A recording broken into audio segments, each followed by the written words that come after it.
স্বাগত ৭১ জার্নালে আপনাদের সঙ্গে আছে বিরাকিব হাসান। সংবাদ পর্যালোচনা ভিত্তিক নিয়মিত অনুষ্ঠানে দর্শক আপনারা জানেন আমরা খবরের নানান দিক বিশ্লেষণের চেষ্টা করি। আমরা চেষ্টা করি পত্র পত্রিকা, টেলিভিশন, ডিজিটাল মিডিয়া এবং অবশ্যই নিউজ পোর্টালে যে সমস্ত খবরের শিরোনাম হয় সেগুলো জানিয়ে দিই এবং সেই সঙ্গে ওই খবরের সাথে যুক্ত মানুষদেরকে আমরা সংযুক্ত করি আমাদের আলোচনার টেবিলে। আমাদের স্টুডিও এবং অনলাইনে সংযুক্ত থাকা অতিথিরা সে সমস্ত খবরের গভীরে ঢোকেন এবং আমরা তাদেরকে প্রশ্ন করি, কিছু উত্তর খুঁজে নেওয়ার চেষ্টা করি। সেই ধারাবাহিকতায় আজ আমার সঙ্গে আছেন সিনিয়র সাংবাদিক সর্দার ফরিদ। সর্দার ফরিদ, আপনাকে ধন্যবাদ জানাচ্ছি আমাদেরকে সময় দেওয়ার জন্য। আমরা অনেকগুলো বিষয় নিয়ে আসলে আলাপ করতে চাই, কিন্তু মোটা দাগে আজকে দিনে যা যা ঘটে গেল, বিশেষ করে সড়ক, রেলপথ এবং নৌপথ, তিন পথই বড় ধরনের ঘটনা ঘটে গেল, যেটা অনাকাঙ্ক্ষিত এবং যার একটা প্রভাব বোধ করি ঈদের আগের দিন পর্যন্ত মানুষকে নিতে হতে পারে। সেগুলো নিয়ে আলাপ করার চেষ্টা করব এবং আন্তর্জাতিক ইস্যু তো থাকবেই। আর আপনাদেরকে আমন্ত্রণ জানাচ্ছি দর্শকের আয়োজনে এবং আমাদের সঙ্গে পুরো আয়োজনের বিভিন্ন পর্যায়ে ধাপে ধাপে অতিথিরা যুক্ত হবেন এবং তাদের কাছ থেকেও আমরা পর্যবেক্ষণ, বিশ্লেষণ এবং প্রশ্নের উত্তর খোঁজার চেষ্টা করব। তবে মূল আলাপে যাওয়ার আগে আমরা যথারীতি কয়েকটা অনলাইন নিউজ পোর্টালের শিরোনাম দেখে নিতে চাই, যাতে করে আলাপ করতে সুবিধা হয়। পাশাপাশি অনলাইন থেকে যুক্ত হয়েছেন আমরা দেখতে পাচ্ছি লেফটেন্যান্ট জেনারেল অবসরপ্রাপ্ত মোহাম্মদ কামরুজ্জামান, নিরাপত্তা বিশ্লেষক। আপনাকে আমন্ত্রণ জানাচ্ছি, ধন্যবাদ জানাচ্ছি আমাকে সময়টা দেওয়ার জন্য এবং এই আলাপের ফাঁকে ফাঁকে আমাদের আরও অন্যান্য অতিথিরা যুক্ত হবেন। সর্দার ফরিদ, আপনার একটা মতামত জানতে চাই, মানে সাংবাদিকতার চোখ দিয়ে একটু যদি বিশ্লেষণ করেন, এই ঈদটা একটা নির্বাচিত সরকার নতুন আসার পর তাদের একটা বড় চ্যালেঞ্জ ছিল। আমরা দেখলাম যেভাবে আসলে পরিকল্পনা করা হচ্ছিল, একটা আশাবাদও আমরা পাচ্ছিলাম। যদিও মন্ত্রীর বিভিন্ন সময়ে বিভিন্ন রকমের উদ্যোগগুলো কতটা আসলে সহায়তার পর্যায় থেকে থাকবে সেটারও একটা প্রশ্ন ছিল, কিন্তু আজকে যে দিনটা আমরা পার করলাম এটা সত্যিকার অর্থে কি বার্তা দিচ্ছে? সড়ক, রেল এবং নৌপথ, তিন পথেই বড় একটা দুর্ঘটনা আমরা দেখলাম, যার প্রভাব এখনও চলছে। বাড়তি ভাড়া নেওয়ার অভিযোগের নতুন রেকর্ডও নাকি হতে যাচ্ছে। কেমন হচ্ছে আসলে যাত্রা এখন পর্যন্ত? ধন্যবাদ। আসলে মন্ত্রীরা যে কথা বলেন বাস্তবে তার কোনো মিল থাকে না, এটাই স্বাভাবিক এবং আমরা আবার সেটি লক্ষ্য করলাম, কারণ যোগাযোগ মন্ত্রী যা বলছিলেন বাস্তব অবস্থা সেটি নয়। প্রথম কথা হলো যে লক্ষ লক্ষ মানুষ ঢাকা ছাড়ে, একটা চাপ থাকে স্বাভাবিক কারণেই, এবং সেটা নতুন কিছু নয় এবং সবসময় জামানাটা কম বেশি হয়। কিন্তু আজকের যে ঘটনাটা সেটা আপনি শুরুতে উল্লেখ করেছেন, তিনটি ঘটনা খুব মর্মান্তিক। বিশেষ করে যেটা ট্রেন দুর্ঘটনা হলো, আহত হলো, আর সবচেয়ে বেশি মর্মান্তিক হলো মূলত লঞ্চে যে ঘটনা ঘটেছে, এটা খুবই হৃদয় বিদারক একটি ঘটনা। আর একটা যানজটের একটা প্রশ্ন এসছে, বিশেষ করে গাজীপুর রুটে। আপনি জানেন যে আজকে গতকালকে মানে গার্মেন্টসে 1400 গার্মেন্টসের ছুটি হয়েছে, একসাথে সবাই মুভ করার কারণে এই যানজটটা হয়েছে। আসলে আলটিমেটলি আরেকটা যেটা প্রবলেম হয়েছে, যানজটের পেছনে কিন্তু চাঁদাবাজি একটা কারণ থাকে, কারণ তখন গাড়ি থামাতে হয়, চাঁদা দিতে হয়, একটা সংকট তৈরি হয় রাস্তাঘাটে, যারা আমরা চলাফেরা করে আমরা দেখেছি, এটা একটা প্রবলেম দাঁড়ায়। কাজেই মন্ত্রী যেটা বলেছেন যে কোনো কিছু সবকিছু ঠিক মতো হয়ে যাচ্ছে, আসলে বাস্তবতা মাঠের খবরটা একটু আলাদা এবং এটা হয়ে থাকে, এটা কোনো সমস্যা নেই, এটা হয়ে থাকে। আমরা এই যানজট এই ধরনের বিষয়টা অন্য কিছু না, কিন্তু প্রবলেমটা হচ্ছে একটা বিষয় আমাদের একটু আপত্তি রয়েছে। আমরা ওটা চাইনি যে নতুন সরকার বিশেষ করে যেটা বলা হচ্ছে যে চাঁদার একটা রেকর্ড তৈরি হচ্ছে, 20 বছরের মধ্যে সর্বোচ্চ রেকর্ড। কারণ আপনারা জানেন যে যাত্রী কল্যাণ সমিতি এই কাজগুলো এরা করে থাকে, তারা একটা অভিযোগ করেছেন বা একটা তথ্য দিয়েছেন যে 87% বাড়তি ভাড়া নেওয়া হচ্ছে। একদম এটা বিশাল একটা ঘটনা, মানে অর্ধেকেরও বেশি, অঙ্কটা বেশি, এবং সব মিলিয়ে 148 কোটি টাকা অতিরিক্ত যাত্রীদের পকেট থেকে চলে যাবে। এটা বিশাল অঙ্ক, এবং এটা কারা নেয়, কিভাবে নেয় আমরা সবাই জানি। কাজেই এখন যারা এটা দায়িত্বে থাকবেন তারাই যদি এই কাজে জড়িয়ে যান, তাহলে আপনার আমার কিছু করার থাকে না এবং আমরা অনেকটা অসহায় হয়ে যাই। আপনি কি এই বিষয়টা একটু যুক্ত করবেন? মানে কিছু কিছু আমি নিশ্চয়ই মোহাম্মদ কামরুজ্জামানের কাছে জানার চেষ্টা করব, তার আগে ছোট করে আপনার কাছ থেকে একটু জানতে চাই, কিছু কিছু বিষয় হয়তো সরকার আগে থেকে করতে পারে, সেটা হচ্ছে পরিকল্পনা, জায়গা, রাস্তাঘাটে এমনভাবে অবৈধ যে সমস্ত দোকানগুলো আছে সেটা সরিয়ে দেওয়া, যত্রতত্র পার্কিং না করে, যাতে যাত্রাপথটা ঠিকঠাক থাকে। কিন্তু খোদ চালক যখন অদক্ষ হন, উদাসীন হন, সেক্ষেত্রে সরকারের কি করা যেতে পারে? সেটা ট্রেনের ক্ষেত্রে আমরা একই জিনিস দেখলাম, লঞ্চের ক্ষেত্রেও দেখলাম না। সেইখানে মানুষের, আমাদেরও যারা যাত্রী, আমাদের একটা দায়িত্ব রয়েছে।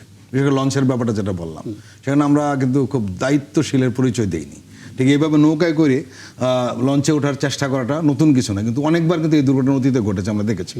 এমন দেখেছি যে বাচ্চা হয়তো উঠে পড়েছে লঞ্চে, বাবা মা নৌকায় বসে আছে, চিল্লাচ্ছে। এরকম একটা দৃশ্য আমার দেখার সুযোগ হয়েছিল একবার, মানে নিউজ কাভার করতে গিয়ে এরকম একটা সুযোগ হয়েছিল। কাজে এই ধরনের রিস্ক নেওয়া ঠিক নয় যাত্রীদের। আর আপনাদের যারা চালকদের যে অদক্ষতার কথা, নতুন কিছু নয়, এই চালকদের নিয়ে অনেক কথাবার্তা হয়েছে। অতীতের একজন মন্ত্রী বলেছিলেন, যিনি এই পরিবহন খাতে বড় নেতা ছিলেন, উনি বলেছিলেন যে গরু চিনলেই হবে, আর কিছু দরকার নেই, ড্রাইভিং করতে পারবে। এই ধরনের হালকা কথাবার্তা যারা বলেছেন এবং ওই ড্রাইভারের রয়েছেন, নিঃসন্দেহে এই জায়গাটা একটা সংকট তৈরি হয়েছে নিঃসন্দেহে। আরেকটা ব্যাপার হলো যে সেটা হলো যে আমরা আসলে সমাধানটা খুঁজি কম, বক্তব্য দেই বেশি। এবং আমরা আমাদের মিডিয়ার একটা দায়িত্ব রয়েছে। আজকে ঈদ আসলো, এই পরিবহন নিয়ে আমরা কথা বলছি, ঈদ চলে যাবে আর এটা নিয়ে কথা হবো না। একদম এটা ফলো আপ একটা ব্যাপার থাকে যে পরিবহন খাতে কি কি হতে পারে। আমরা মৌসুমী আলোচক, এটাও গণমাধ্যম কর্মীদের দায় এড়ানোর সুযোগ নেই। যে তদন্ত কমিটিগুলো হয় তার আপডেটটা কি, হ্যাঁ, সেটাও হয়তো আমরা আলাদা করে প্রচার করতে পারি না, বা নতুন কোনো ঘটনা সেটাও আবার হারিয়ে যায়। আমি এই জায়গাটায় একটু মোহাম্মদ কামরুজ্জামান আপনার মতামতটা নিতে চাই। মানে হয়তো আপনার কথা বলা মাঝখানে আমাকে বিরতিতে যেতে হতে পারে, তারপরে একটু শুনতে চাই। ধরুন ঈদ যাত্রায় মানুষের নারীর টানে ঘরে ফেরার একটা তাড়া থাকে, প্রিয় মুখগুলো দেখার জন্য একটা তাড়া থাকে, সেই ব্যস্ততার জন্য একটা উৎসবমুখর পরিস্থিতি নিয়েই তারা বাসা থেকে বের হয়। কিন্তু আমরা দেখতে পাচ্ছি চালকদের দক্ষতার একটা বড় অভাব আছে বটে, কিন্তু তাড়াহুড়ো বা গাফিলতির একটা বড় অভাব। মানে বড় দৃশ্যটা আমরা দেখি গাফিলতির। যেখানে ট্রেনটা যাচ্ছে সেই ট্রেনের আমরা দেখলাম নীলসাগর এক্সপ্রেস, সেটা যাচ্ছে, তার সামনে লাল রঙের ফ্ল্যাগ উঁচু করা, এবং সেখানে ভাঙাচোরা যেই অংশটা ঝুঁকিপূর্ণ অংশ, খুব ধীরে পার হতে হয়, ট্রেনটা সেটা মানেনি। আমরা দেখলাম ট্রলারের যেই অংশে মানুষ বসে আছে, জাকির সম্রাটটির লঞ্চটি এসে ঠিক সেই মানুষ বরাবর একটা ধাক্কা দিল। মানে এই দক্ষতার যে গাফিলতি জায়গাটা, এটা আসলে কিভাবে সমাধান করা যাবে? এটা তো বড় ধরনের ঝুঁকি তৈরি করছে। আসসালামু আলাইকুম।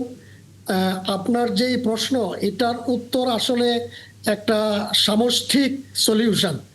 এখানে শুধুমাত্র ড্রাইভার, ট্রান্সপোর্ট, সরকার এরকম ভাবে আমরা কাউকেই আলাদা আলাদা দোষ না দিয়ে আমরা যদি সার্বিকভাবে চেষ্টা করি, কারণ বর্তমানে জাতীয়তাবাদী সরকার ক্ষমতায় এসছেন, জনাব তারেক রহমান প্রায়ই বলেন সবার উপরে বাংলাদেশ। তো সবার উপরে বাংলাদেশ, আমাদের সকলকে সম্মিলিতভাবে প্রচেষ্টা করে ভালো থাকতে হবে। ঈদের জন্য আমরা দেশে যাচ্ছি, যার যার গ্রামের বাড়িতে যাওয়ার জন্য বিভিন্ন ধরনের ট্রান্সপোর্ট আমরা ব্যবহার করছি। এবং আপনি জানেন যে ইরান যুদ্ধের কারণে ফুয়েল ক্রাইসিস, এবং আমরা দেখেছি যে প্রত্যেকটা তেলের পাম্পে কি লম্বা লাইন। এরপরেও কিন্তু আমরা দেখছি যে সকলের একটা সম্মিলিত চেষ্টা, যে আমাকে একলা মানে ঘরে ফিরলে হবে না, সবাই মিলে আমরা এই সমস্যার সমাধান। কিন্তু মুশকিল হচ্ছে সম্মিলিত চেষ্টার মধ্যে, সম্মিলিতের মধ্যে যারা আছে তারা সবাই তো সমানভাবে এগিয়ে আসছে না। মানে সেই জায়গার জন্য কি এই সমস্যাটা যুগের পর যুগ ধরে জিয়ে থাকবে? আবার কিছু কিছু জায়গা আছে যেখানে স্রেফ নজরদারির একটা অভাব, কারণ মানে 20 বছরের রেকর্ড পার হয়ে যাচ্ছে বাড়তি ভাড়া আদায়ের। এখানে আসলে সামষ্টিক উদ্যোগ কতটা কাজে আসবে? দেখুন, আমরা একটা অনেক বড় একটা সংগ্রামের পরে, এই যে জুলাই রেভলিউশনের পরে আমাদের অন্তর্বর্তী সরকার, তারপরে ইলেকশন করে বর্তমান সরকার ক্ষমতায় এসছে। সেনাবাহিনী অনেক দিন মাঠে ছিল পুলিশের সাথে, অন্যান্য বাহিনীর সাথে। এবং আপনি জানেন যে এবারের ঈদের সমসাময়িক সময়ে 26শে মার্চ আমাদের স্বাধীনতা দিবস, জাতীয় দিবস, এবং জাতীয় দিবসের কুচকাওয়াজের জন্য কিন্তু বিভিন্ন বাহিনী আপনার এখন একটা অনুশীলন করছে। তো সবকিছু মিলিয়ে আমার মনে হয় যে এই সমস্যাটা সাময়িক, এবং সবার যদি আন্তরিক চেষ্টা থাকে, আপনি যেটা বললেন যে যারা চালক তাদেরও প্রশিক্ষণ অবশ্যই দরকার, প্রশিক্ষণের পাশাপাশি দেশের প্রতি, মানুষের প্রতি যদি ভালোবাসা থাকে, তাইলে এই সমস্যা অবশ্যই সমাধান হবে। আপনার প্রত্যাশার জায়গাটা নিয়ে আমি প্রথম অংশে বিরতিতে যাচ্ছি। নিশ্চয়ই আপনি আমাদের সঙ্গে আছেন। এরপর যেটা বিরতি নিচ্ছি, দর্শক 71 জানালে ফিরছি, একটু পর আমাদের সঙ্গে থাকবেন। দেখে নিলাম শিরোনামগুলো, এবং আমাদের সঙ্গে শুরু থেকে আছেন সিনিয়র সাংবাদিক সর্দার ফরিদ এবং নিরাপত্তা বিশ্লেষক লেফটেন্যান্ট জেনারেল অবসরপ্রাপ্ত মোহাম্মদ কামরুজ্জামান, এবং এ পর্যায়ে আমি দেখতে পাচ্ছি রোড সেফটি ফাউন্ডেশনের ভাইস চেয়ারম্যান ডক্টর কামরানুল বাসেত যুক্ত হয়েছেন। কামরানুল বাসেত, আপনাকে আমন্ত্রণ জানাচ্ছি এ পর্যায়ে। এবং যেহেতু আপনি যুক্ত হয়েছেন, আপনার কাছে একটা বিষয় একটু স্পষ্ট হতে চাই। আমাদের সড়ক পরিবহন মন্ত্রী তিনি বলেছেন যে ঈদ যাত্রায় বাসে বাড়তি ভাড়ার অভিযোগ নেই, এবং সবাই নির্ধারিত ভাড়াই নিচ্ছে, বরং দু একটি পরিবহন নির্ধারিত ভাড়াচ্ছে আরও 20-30 টাকা কম নিচ্ছে। আবার একই সঙ্গে আমি যাত্রী কল্যাণ সমিতির যে প্রেস কনফারেন্স, সেখান থেকে জানতে পারলাম যে ঈদ যাত্রায় 87% বাসে অতিরিক্ত ভাড়া আদায় করা হয়েছে। আপনারা রোড সেফটি ফাউন্ডেশন, আপনাদের পর্যবেক্ষণে আপনারা কি দেখছেন? আসলে কি এবার মানে বাস মালিকরা এমন উদার হয়েছেন যে কম টাকা রাখছেন? ধন্যবাদ আপনাকে প্রশ্ন করার জন্য। এটা আমাদের যে ঈদ যাত্রায় এটা আসলে যেটা হয়েছে যে আংশিক চিত্র এসেছে। জি। সব জায়গায় ভাড়া আসলে কমেওনি, সব জায়গায় ভাড়া বাড়েনি। সো আমাদের অবজারভেশন যেটা হয়েছে যে আগের তুলনায় এটা ইমপ্রুভ হয়েছে। আচ্ছা। যে যাত্রা যে আমাদের বাস ভাড়াটা বেশি নেওয়া হচ্ছে না, কিন্তু এখনো কিছু কিছু জায়গায় এইটা বেশি নেওয়া হচ্ছে। আচ্ছা, আমরা সর্দার ফরিদ, আপনি কিছু যুক্ত করবেন? জি, আমার একটা প্রশ্ন সেখানে হলো, যাত্রী কল্যাণ সমিতি কিন্তু বলেছে যে 20 বছরের রেকর্ড ভেঙে ফেলেছে। জি, মানে 148 কোটি টাকার মতো যাত্রীদের পকেট থেকে চলে যাচ্ছে অতিরিক্ত। কি বলবেন? আমি এই 148 কোটি টাকা যেটা হচ্ছে, এটা আসলে এখানে একটু প্রশ্ন আছে। আমি যেহেতু একজন শিক্ষক হিসেবে বলছি, এটা আসলে কতটুক তথ্যটা কতটুক সঠিক, এটা গবেষণালব্ধ কিনা, এটা আসলে দেখার বিষয় আছে। তো আমরা আংশিকভাবে খুব অল্প কয়েকটাকে যদি বলি, ওটাকে মাল্টিপ্লাই করি, সেই ক্ষেত্রে হয়তো এরকম হয়তো বা দেখাচ্ছে, কিন্তু আমার এই স্যাম্পলিংটাকেও আসলে দেখা উচিত। আচ্ছা, এখানে মানে ফলাফল, হ্যাঁ, ফলাফলটা না মানে সম্পূর্ণ বিপরীত আসছে। মানে যাত্রী কল্যাণ সমিতি বলছে 20 বছরের রেকর্ড ভাঙতে চলেছে, আর রোড সেফটি ফাউন্ডেশনের পক্ষ থেকে আপনি যেটা বললেন, বাড়তি ভাড়া নেওয়ার যে পরিমাণ সেটা সব জায়গায় না কমলেও আগের চাইতে কিছুটা কমেছে। মানে আসলে আমি যে তথ্যটা দিচ্ছি, এটা আমাদের নিউজের বিভিন্ন মিডিয়ার তথ্য অনুযায়ী। এটি আমাদের কোনো আমরা যদি কোনো জরিপ থেকে আমরা এটা বলছি না। আচ্ছা, এখন যাত্রী কল্যাণ সমিতি যেটা বলছেন, আমি ওনাদের আসলে জরিপটার তথ্যটা কোথার থেকে, সেই সোর্সটা very important, rather than to give আমাদের গত 20 বছরের রেকর্ড ভেঙে গিয়েছে, 20 বছরের রেকর্ডটা আমাদের কাছে আছে কিনা সেটা আসলে প্রশ্ন সাপেক্ষে। আচ্ছা, চমৎকার। এগুলো নিয়ে নিশ্চয়ই যাত্রী কল্যাণ সমিতির পক্ষ থেকে আলাদা করে তথ্য জানবো। তবে এটা তারা সবসময় বলে থাকেন, গণমাধ্যমে যে সমস্ত খবর প্রচারিত হয় সেই সমস্ত খবরগুলোই হচ্ছে তাদের প্রধান সোর্স। মূলত সেগুলো নিয়ে তারা প্রতিবেদনগুলো করেন। আপনাদের কোনো অবজারভেশন কি আছে আজকে নীলসাগর এক্সপ্রেসের লাইনচ্যুত হওয়া, কিংবা আমাদের যে লঞ্চে যে মর্মান্তিক ঘটনাটা ঘটে গেল, মানে কার কোন জায়গায় গাফিলতি ছিল বলে মনে করেন? দুটাই খুবই মর্মান্তিক একটা ঘটনা। নীলসাগরেরটাকে আমি বলবো যে এটা আসলে আমাদের প্রপার সেফটি ট্রেনিংটা নেই, এবং এইটা যখন নিউজগুলো দেখছিলাম, স্থানীয় লোকজন যেটা বলছে যে কন্টিনিউয়াস ওই জায়গাটা ট্রেনগুলো সব স্লো যাচ্ছে। পার্টিকুলার সেই যাত্রী যে ট্রেনটি গিয়েছে নীলসাগরের, সেটা তার স্পিডটা কমেনি। সো আমাদের এখানে আসলে সেফটি মেজার গুলা এবং প্রপার ট্রেনিং গুলা খুবই অভাব আছে। আর সবচেয়ে দুঃখজনক হবে যেটা হলো যে, আমি এখানে যদি বলবো যে সবসময় যেটা হয়ে আসছে, আমরা এখানে আজকে বলেছে যে 2টা তদন্ত কমিটি হয়েছে, কিন্তু এই তদন্ত কমিটিটা প্রপার তদন্ত কমিটিকে সায়েন্টিফিক ভাবে হয়েছে কিনা, এখানে একটা বলবো যে যারা বিশেষজ্ঞ আছে এই জিনিসে তাদেরকে ইনভলভ করে, এবং পরবর্তীতে যেন না হয় সেই জন্য কি কোনো উদ্যোগ নেওয়া হবে কিনা। আমরা সবসময় এরকম একটা ইভেন্ট হবে, তারপর একটা তদন্ত হবে, এবং তদন্ত রিপোর্টটা হয়তোবা বের হবে না, কিছু পত্রিকা বা কোনো টিভি চ্যানেল এটাকে আবার ফলো আপ করবে, কিন্তু আলটিমেটলি এই ইভেন্ট আবার ঈদ আসবে, আবার আমাদের এরকমটা হবে। এবং লঞ্চেরটা তো আসলে এটা খুবই এই হৃদয় বিদারক। এখানে জাস্ট আমাদের একটু ধৈর্য এবং আমাদের যে নিরাপত্তাটা প্রথম, সেই জিনিসটাকে আমাদেরকে আসলে সামনে নিয়ে আসতে হবে। বুঝতে পারছি। সর্দার ফরিদ, আপনার কাছে আবার একটা বিষয় জানার আছে, এবং আপনার কাছ থেকে তথ্য নিয়ে মোহাম্মদ কামরুজ্জামানের কাছে যাব। আমরা ঈদ যাত্রাকে স্বস্তিদায়ক করতে চাই, এবং আমরা জানি ট্রেন হচ্ছে সবচাইতে সংবেদনশীল একটা গণপরিবহন, কারণ নিরাপদ। হ্যাঁ, নিরাপদ, একই সঙ্গে সংবেদনশীল। নিরাপদ এই অর্থে যে আপনি মানে বড় ধরনের যে সমস্ত জটিলতাগুলো হয়, দুর্ঘটনা তেমনটার কবলে সাধারণত কম পড়ে। আর সংবেদনশীল এই অর্থে যে একটা ট্রেন যদি শিডিউল বিপর্যয় করে পরবর্তীগুলোর উপরে সেটা টোটাল প্রভাব পড়ে। রাস্তায় বন্ধ হয়ে আমরা যায়। যদি দেখতে পাই যে এখন পর্যন্ত এই রাতেও যদি এই 5টি জেলার সঙ্গে যোগাযোগটা এরকম কার্যত অচল থাকে উত্তরবঙ্গের, এবং ট্রেনের একটার পর একটা শিডিউল বিপর্যয় ঘটতে থাকে, আমরা কি বলতে পারি যে এবার ট্রেনে ঈদ যাত্রা স্বস্তিদায়ক হবে শেষ পর্যন্ত? কারণ শিডিউল বিপর্যয়ের মধ্যে না, আমরা মোটামুটি নিশ্চিত যে ওই রাস্তায় আর হবে না, ওই রুটে আর হবে না। কারণ হলো আপনাকে যদি কালকে সকাল 10টা-12টা বেজে যায় রোডটাকে ওকে করার জন্য, কিন্তু ইতিমধ্যে কিন্তু শিডিউল বিপর্যয় ঘটে গেছে একদম। এবং সেটাকে মেলাতে অলরেডি ঈদ চলে আসবে। এটা হলো একটা দিক। আর একটা বিপর্যয় অন্যদিকে চাপ পড়বে, সেটা হলো বাসে একটা চাপ পড়বে নিঃসন্দেহে। এবং আপনি জানেন যে উত্তরাঞ্চলে যানজট হয়, যমুনার এই পারে যানজট শুরু হয়, এবং গাজীপুরে প্রচুর যানজট হয়েছে, ইতিমধ্যে শুরু হয়েছে। এই ট্রেনের কারণে আমার মনে হয় যানজটটার ভোগান্তিটা আরো বড় ধরনের বাড়বে। মানুষের এমনি তো যেতে সমস্যা তো হবেই, একই সঙ্গে যানজটটা বেড়ে যাবে। এটা একটা বড় ভোগান্তি, বিশেষ করে রোজার ঈদ তো, সেখানে মানুষ রোজা রেখে থাকবে, সারাদিন গাড়িতে থাকবে, কখন বাসায় পৌঁছবে কোনো ঠিক ঠিকান নেই। এটা একটা দিক। আর একটা ইতিবাচক দিক রয়েছে, সেটা হলো ঈদটা একটু পিছিয়ে গেছে। হ্যাঁ, আমাদের হাতে পুরো 2 দিন রয়েছে। 2 দিন রয়েছে। মানুষ হয়তো একটা রিশিডিউল করার চেষ্টা করবে, মানুষের তো অভিযোজন ক্ষমতা মারাত্মক, কোনো না কোনো একটা ম্যানেজ করে ফেলতে পারে। কিন্তু ফাইনালি এই ট্রেনের যে দুর্ঘটনা ঘটলো, এতে মানুষের ভোগান্তিটা বাড়বে। আমি একটু মোহাম্মদ কামরুজ্জামানের সাথে কথা বলি, এবং আপনি আলাপে আছেন, যে কোনো প্রশ্ন আপনি করতে পারেন। মোহাম্মদ কামরুজ্জামান, আপনার জায়গা থেকে, অভিজ্ঞতা থেকে সমাধানটা কি হতে পারে? যেহেতু প্রাকৃতিকভাবে আমরা একটা দিন বাড়তি পাচ্ছি ঈদ আসতে হয়তো, এবং এই মাঝখানে যে সময়টা আছে সেই সময়টাই কেবল কাজে লাগানোর সুযোগ আছে, যেটা দিয়ে আমরা ট্রেনের এই শিডিউল বিপর্যয় মেটাতে পারি। কিভাবে আসলে সেই শিডিউলিংটা করা প্রয়োজন? এবং যেটা সর্দার ফরিদ খুব চমৎকার করে বললেন, অনেকে হয়তো সিদ্ধান্ত চেঞ্জ করে বাসেও যেতে পারেন। ইতোমধ্যে আমরা দেখতে পাচ্ছি যে 5 কিলোমিটার পথ হেঁটে গিয়ে বিকল্প ট্রেন ধরার চেষ্টা করছেন মানুষ। কিভাবে আসলে সমাধানটা করা যায়, অন্তত রেলের ক্ষেত্রে?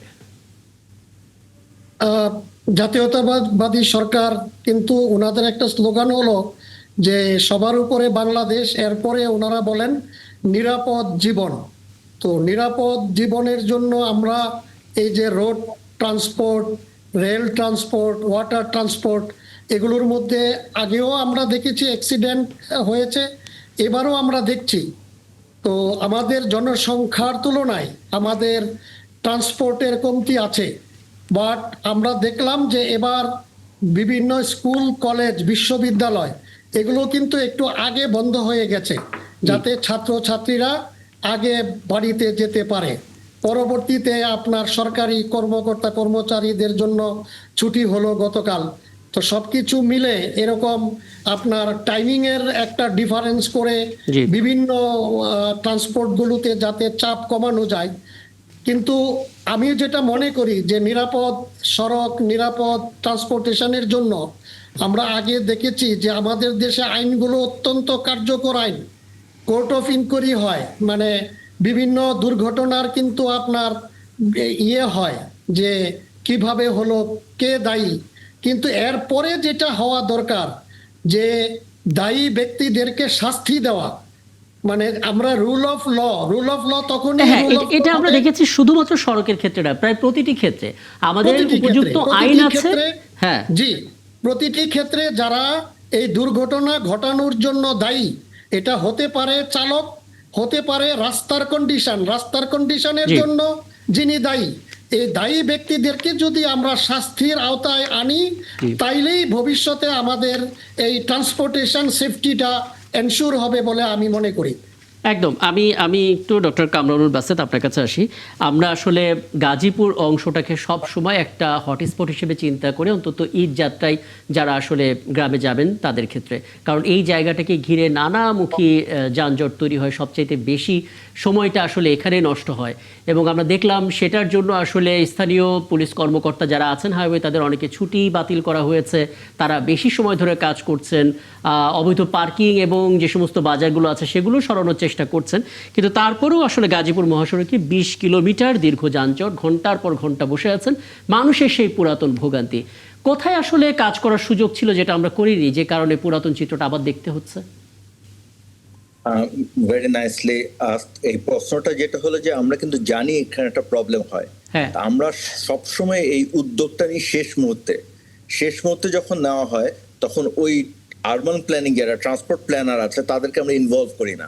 আমরা আমাদের স্থানীয় ওনারা ভলেন্টিয়ার কিছু করেন, পুলিশরা কাজ করছেন, কিন্তু এটা যদি সিস্টেমেটিক না হয় তখন এটা আসলে প্রবলেমটা কখনো সলভ হবে না। আমাদের এই রোডগুলোতে রাস্তার পাশে যে অবৈধ দোকানগুলো আছে তা সেগুলোকে আসলে আরো আগের থেকে সরিয়ে ফেলতে হবে এবং সেই রাস্তাটাকে স্মুথ রাখতে হবে। এবং রাস্তায় যে স্লো ভেহিকেল বা অটো যেগুলো আছে তারা কিন্তু এই হাইওয়েগুলোকে অনেক ট্রাফিক করছে। এবং আমাদের যে ইউটার্ন গুলো আছে বা ইউলুপ গুলো আছে সেখানে দেখা যাচ্ছে যে অনেক সময় যেহেতু অনেক পর পর উল্টা দিক দিয়ে কিছু গাড়ি আসছে এবং এই ট্রাফিক গুলাকেই আসলে পুরো রাস্তাটা অনেক চড়া আছে কিন্তু প্রপার ইউটিলাইজ করতে পারছি না আমরা রাস্তার জিনিসটা। এবং এই প্ল্যানিংটা সবচেয়ে দুঃখজনক হলো ঈদের 4-5 দিন আগে আমরা এটা শুরু করি, কিন্তু এটা আসলে আরো আগের থেকে আমাদেরকে এই উদ্যোগগুলো নিতে হবে এবং এটাকে আসলে একটা জবাবদিহিতাতে নিয়ে আসা। এবং যেটা একটু আগে লেফটেন্যান্ট জেনারেল কামরুজ্জামান স্যার বলছিলেন যে আমাদের আসলে এটা ল এনফোর্সমেন্টটাকে এনশিওর করতে হবে। পুলিশের সদিচ্ছা থাকলে হ্যাঁ, আরেকটা মুশকিলও আছে। হ্যাঁ, আপনি বলছিলেন যে চারপাশে যে অবৈধ বাজারগুলো আছে সেগুলো আরো আগে থেকে সরিয়ে দেওয়ার কথা। আমরা দেখেছি বেশ আগে থেকে এটা নিয়ে আলোচনা হচ্ছে, সেরকম তৎপরতাও রয়েছে। কিন্তু সিনিয়র সাংবাদিক সর্দার ফরিদ একটা পয়েন্ট খুব চমৎকার করে নোটিস করেছেন যে এবার অনেক সংখ্যক গার্মেন্টস কর্মী যারা আছেন তাদের পেমেন্টটা হয়ে গেছে, বেতন বোনাস হয়ে গেছে এবং তারাও আসলে একসঙ্গে ছুটি পেয়েছে। আমাদের তো আসলে পরিকল্পনা এটাও থাকার দরকার ছিল যে হ্যাঁ, এই মানুষগুলো ছুটিতে গ্রামের বাড়িতে যাবে, তাদেরও পেমেন্ট হয়ে যাবে, বেতন হয়ে যাবে।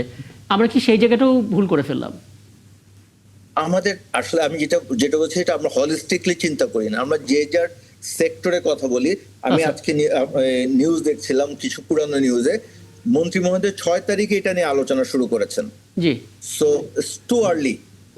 গুড, ভেরি গুড, কিন্তু আসলে ইমপ্লিমেন্টেশনটা কিভাবে হচ্ছে? উনি উনার নির্দেশনা দিয়েছেন, কিন্তু এইটা নিচে নেমে আসল গ্রাউন্ডে এসে কিভাবে কাজ হচ্ছে?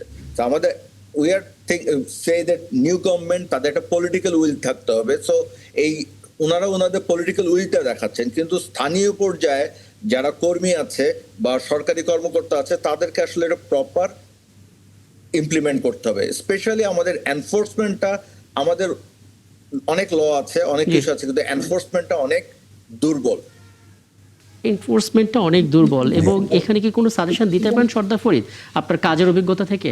মানে আমরা যত বিগত সময়ে সরকার পার করে এসেছি প্রত্যেকের ক্ষেত্রে একই গল্পই আমরা দেখেছি যে মন্ত্রী অনেক কিছু বলেন এবং সেটা যখন তার নিচে দিকে যেতে থাকি আমরা কিন্তু মাঠ পর্যায়ে তেমন কিছু দেখি না। এবার প্রধানমন্ত্রী তারেক রহমান অনেক ভূমিকা নিচ্ছেন, অনেক সিদ্ধান্ত নিচ্ছেন যেটা সবাই পছন্দ করছেন এবং তার মন্ত্রী পরিষদের যে মন্ত্রী আছেন সড়ক পরিবহন তিনিও নানামুখী আশাবাদের কথা বললেন, কিন্তু সেই পুরানো চেহারাটা ফিরে আসছে মাঝে মাঝে যে মন্ত্রী বলেন কিন্তু মাঠ পর্যায়ে গিয়ে গাফিলতি শুরু হয়ে যায়। এটা ভাঙার উপায় কি? আমার আগে যিনি কথা বলছিলেন উনি আসলে অনেকগুলি মৌলিক বিষয়ে আলোকপাত করেছেন এবং এটাই সঠিক যে আসলে অনেক আগে থেকে সিদ্ধান্ত নেওয়া দরকার এবং বাস্তবায়ন হচ্ছে কিনা সেটা তদারকি করা দরকার, একই সঙ্গে জবাবদিহিতা থাকা দরকার। কিন্তু আমরা দেখেছি এখান থেকে একটা অর্ডার দিয়ে দেওয়া হয় কিন্তু শেষ পর্যন্ত সেটা বাস্তবায়ন হচ্ছে কি হচ্ছে না সেই বিষয়ে আর কোনো ফলো আপ করা হয় না। এটা একটা মূল একটা সংকট। আর একটা বিষয় যেটা সেটা হলো যে মুখে বলে দিলে তো আসলে কাজ হয় না, ফিল্ডে কি হচ্ছে না হচ্ছে সে খোঁজখবরে রাখা দরকার। আপনি গাজীপুরের পয়েন্টে আসলেন, এটা নতুন কিছু না। এখানে কি কারণে সংকটটা তৈরি হয়, কি কারণে যানজট হয় এবং মানুষের ভোগান্তি বাড়ে এটা কিন্তু সবাই কম বেশি আমরা জানি। এখন এখানে সমস্যাটা কি এবং সমাধান কি সবগুলি জানা আছে, কিন্তু সেটা বাস্তবায়ন করা হয় না। এটা হলো সবচেয়ে সংকট। কারণ হলো উনি বলছিলেন যে নিচের লেভেলে কাজটা হচ্ছে কি না সেটা একটা তদারকি দরকার এবং আগের থেকে হলে একটা সুবিধা হয়। কারণ এইখানকার সংকটটা কি, সমাধান কি, নতুন কিছু না, সবাই আমরা কম বেশি জানি। সেটা বাস্তবায়নটা করতে হবে। কিন্তু আমরা লক্ষ্য করি সব সরকারের আমলেই যে প্রবলেমটা হয়, ঢাকা থেকে একটা ঘোষণা দেওয়া হয় যে এই করা হচ্ছে এবং সব ঠিকঠাক চলবে, বাস্তবায়ন হয় না একটা জিনিস। আর একটা জিনিস হলো সেটা হলো বাস্তবায়ন কেন হচ্ছে না বা আদৌ হচ্ছে কিনা সেটা তদারকি করা হয় না। ফলো আপটা করলে একটা রেজাল্ট পাওয়া যায় না। তদারকিটা এটা নানান কারণ রয়েছে, সেটা আমলাতান্ত্রিক জটিলতা রয়েছে, লোকাল কিছু প্রবলেম থাকে, রাজনৈতিক কিছু ব্যাপার থাকে, যার নানান ধরনের মাইক্রো লেভেলে কিছু স্বার্থ থাকে, যার কারণে মাইক্রো লেভেলে আসলে শেষ পর্যন্ত কাজটা বাস্তবায়ন করা কঠিন হয়ে দাঁড়ায়। কিন্তু সরকার থেকে যদি কঠিনভাবে এফোর্ট দেওয়া হয় তাহলে সেটা সম্ভব। যেটা আমরা বলছিলাম যে গার্মেন্টসের ছুটি হচ্ছে অমুক দিন এবং সেখানে লক্ষ লক্ষ শ্রমিক বের হয়ে যাচ্ছেন এবং তারা সবাই কিন্তু বাড়িতে যান, এটা আমরা সবাই জানি, গার্মেন্টস যারা কাজ করেন সবাই যার যার গ্রামের বাড়িতে চলে যান। এখন এরকম একটা চাপ ওই দিন পড়ে যাবে, এটা আমরা জানি। আগের থেকে চাপ রয়েছে, সেদিন আর একটা বড় ধরনের চাপ পড়বে, কিন্তু এর সমাধান কি? এর সমাধান তো আগে ভাবা দরকার ছিল, আগে ভাবা দরকার ছিল। এই জায়গাটায় সংকটটা রয়েছে। উনি খুব স্পষ্টভাবে ভালো বলেছেন যে নিচের লেভেলে কাজটা কতটুকু হচ্ছে সেটা হলো বড় প্রশ্ন। আমি এইটার একটা সমাধান কি মোহাম্মদ কামরুজ্জামান আপনার কাছ থেকে পেতে পারি? আপনি আপনার দুজন সহ আলোচকের কথা শুনেছেন এবং এই জিনিসটা আমরাও প্রতিবেদন তৈরি করতে গিয়ে দেখি মন্ত্রীর আন্তরিকতার জায়গা থেকে, তার কমিটমেন্টের জায়গা থেকে তিনি হয়তো নির্দেশনা দিয়ে দিচ্ছেন, আমরা সেগুলো সংবাদে পরিবেশন করছি, কিন্তু যারা আসলে সেটা বাস্তবায়ন করবেন তাদের যেমন গাফিলতি আছে এবং তারা ঠিকমতো করছে কিনা সেই তদারকির অভাব আছে। আমরা আসলে পুরো জিনিসটা ভাঙতে চাই, কিভাবে করা যায়? আমি ডক্টর কামরান ভাইয়ের একটা মানে ওয়ার্ডিং দিয়ে শুরু করছি। উনি বলেছেন এটা পিসমিল অ্যাপ্রোচে হবে না, হোলিস্টিক অ্যাপ্রোচ। হোলিস্টিক অ্যাপ্রোচ এই কারণে, এটার জন্য শুধুমাত্র মানে সড়ক পরিবহন মন্ত্রণালয়, রেল মন্ত্রণালয়, নৌ পরিবহন মন্ত্রণালয়, লোকাল গভর্নমেন্ট সবাই কিন্তু সম্মিলিতভাবে চেষ্টা করতে হবে। ম্যানেজমেন্টে, ট্রান্সপোর্টেশন ম্যানেজমেন্টে যদি আমি বলি 5টা magic word: transportation planning, transportation organizing, transportation staffing, transportation administering and transportation controlling. এই 5 ফাংশনস অফ ট্রান্সপোর্টেশন ম্যানেজমেন্ট যদি ম্যাক্রো, মেসো এবং মাইক্রো লেভেলে আমরা করি, তাইলে এই পরিবহন সমস্যা অনেক সহজভাবে সমাধান করা সম্ভব। এবং এটা কিন্তু গ্র্যাজুয়াল। এবং আমি জাপানে গিয়েছিলাম, জাপানে এই 5টা ম্যানেজমেন্ট ফাংশনকে এরা জাপানিজ 5S দিয়ে বলে। কাইজেন মানে এভরিডে ইমপ্রুভমেন্ট, প্রথমটাকে বলে সেইরি, সেইরি মানে সর্টিং, এরপরটাকে বলে সেইটন, সেইটন মানে সেটিং, এরপরেরটাকে বলে সেইসো, সেইসো মানে শাইনিং, প্র্যাকটিস করে করে শাইনিং, এরপরে 4 নাম্বার সেইকেটসু, স্ট্যান্ডার্ডাইজিং, এন্ড নাম্বার 5 যেটা বুঝতে পারছি। একটা প্রশ্ন, আমাদের দেশে সেটা হচ্ছে না কেন? জি, আপনার কি মনে হয় আমাদের সেটা হচ্ছে না কেন? এটা আপনার সকল লেভেলে আন্তরিকতা নিয়ে করতে হবে। আর যেখানে আন্তরিকতার কমতি, সেখানে আপনার রুল অফ ল, আপনার আইন প্রয়োগ করতে হবে। যারা সরজমিনে আছেন তাদেরকে নিজের কাঁধে দায়িত্ব নিয়ে তাদেরকে কিন্তু এই আইন প্রয়োগ করে যথাযথ ব্যক্তি যদি মোটিভেটেড হয় ভালো, মোটিভেটেড না হলে তাকে পানিশমেন্টের ব্যবস্থা করতে হবে। তাইলে আমার মনে হয় আসলে হ্যাঁ, মানে খুব চমৎকার আপনি সাজেশন দিয়েছেন, কিন্তু মুশকিল হচ্ছে যখনই আমরা বলি আমাদের সামগ্রিকভাবে সমাধান করতে হবে, ওই সমস্যার আসলে সমাধান আমরা হতে দেখি না, কারণ সামগ্রিকভাবে আমরা আসলে এক হতে পারি না। আমি একটু ছোট করে জনাব বাসেত, ডক্টর মোহাম্মদ বাসেত, আপনার কাছে একটা বিষয়টি জানতে চাই। বিগত সময়গুলোতে আমরা দেখেছি আমাদের মন্ত্রীরা, আমাদের রাজনীতিবিদরা কোনো না কোনোভাবে আসলে এই পরিবহন মালিক যারা, তাদের কাছে জিম্মি হয়ে যান। অর্থাৎ পরিবহন মালিকরাই নিজেদের মতো করে এই পরিবহন খাতটাকে কন্ট্রোল করার চেষ্টা করেন। অতীতের অভিজ্ঞতা সুখকর ছিল না। আমরা কি সেই জায়গা থেকে বেরোতে পারলাম? আপনি কি সেরকম কিছু দেখছেন? আমি যদি বলি এখন আশার আলো দেখছি টানেলের শেষে, বাট আমি বলবো না যে বের হয়ে এসেছি। আমি মন্ত্রণালয়ের একটা মিটিংয়ে আমি বলেছিলাম 24-এর পরও আমরা যদি মালিক শ্রমিকদের সাথে জিম্মি হই, সেটা আসলে ঠিক হবে না। আমি বলছি না যে ওনারা খারাপ সবাই, বাট কিন্তু আমাদেরকে প্রায়োরিটি দিতে হবে আগে সেফটিটা, মানুষের জীবনটা। তা আমরা কিন্তু যদি আপনারা যদি নিউজে দেখেন, we are very much influence দিচ্ছি যে আমাদের বাসের ভাড়া কেমন হচ্ছে, কম হচ্ছে কিনা, কিন্তু কয়টা জীবন যাচ্ছে প্রতি ঈদে। 300 গড়ে 300, আপনি যদি গত 5 বছর দেখেন 300 স্পট ডেথ আছে। আর যদি আমি WHO সংখ্যা অনুযায়ী দেখে 1 মাস পর মারা গেছে, সেটার সংখ্যা আরো বেশি। কিন্তু আমরা সেই মৃত্যু নিয়ে কথা বলছি না, আমরা কথা বলছি টাকাটা নিয়ে। কিন্তু এই জায়গাটায় আমাদের যে পলিটিক্যাল উইল, আমি বলবো বর্তমান সরকার ওনাদের যে ম্যানিফেস্টোর মধ্যে সড়ক নিরাপত্তার কথা কিছু বলেছেন, এবং এটা আসলে প্রপারলি অ্যাপ্লাই করতে হবে। আমি যদি বলি আমার দেশের এখন মানে আমরা জানি প্রবলেমগুলো কোথায়, কিন্তু সরকার, নতুন সরকারের এই জায়গাটাকে যদি ভালোভাবে করতে পারেন, ওনারা মানুষের মন জয় করতে পারবেন।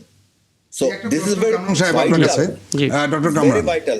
একটা প্রশ্ন আপনাকে জানতে চাইবো, সেটা হলো যে আসলে এই সড়ক পরিবহন নিয়ে যে সিন্ডিকেট ছিল, পুরনো সিন্ডিকেট, সেই সিন্ডিকেট তো ভাঙে নাই আমরা যতটুকু জানি, খালি লোকগুলি বদলে গেছে। তাহলে সিন্ডিকেট কি কোনোদিন ভাঙবে না? ভাঙবে, যদি আমি বারবার কথা একটাই বলছি, পলিটিক্যাল উইল আমার টপ ম্যানেজমেন্ট থেকে স্ট্রং যদি হয় যে আমার লোকাল, মনে করেন গাজীপুরে যে সিন্ডিকেটটা আছে, জি। একে যদি উপর থেকে আসলে ইনস্ট্রাকশন দেয় না তুমি করতে পারবা না, আই বিলিভ বাংলাদেশের পলিটিক্যাল সিস্টেমে কারো সাহস নাই Right. ওই লোকাল যে সিন্ডিকেট তারা সেন্ট্রালের কমান্ডের বাইরে যাবে। কিন্তু সেন্ট্রাল যদি শুধু মুখেই বলে আর কাজে না দেখায়, তাহলে জাস্ট এটা হাত বদল হবে। চমৎকার। আসলে এটা পলিটিক্যাল উইল ছাড়া আমাদের সড়ক নিরাপদ, আমরা 2018 বাচ্চাগুলা আমাদেরকে রাস্তায় নেমে দেখিয়েছে, সেই বাচ্চারাই কিন্তু 24-এ আন্দোলন করেছে। এই এদের কাছ থেকে আমাদের শিখার অনেক কিছু আছে। তা আমি বলবো যে এই সরকারটা আমরা একটা মানে স্বপ্ন নিয়ে এসেছে, এটা বিশাল একটা সাপোর্ট পেয়েছে, কিন্তু ওনারা যদি পলিটিক্যাল উইল না দেখাতে পারেন তাহলে এই সড়ক নিরাপত্তা শুধু কথাতেই থাকবে, আমাদের টেবিলেই থাকবে।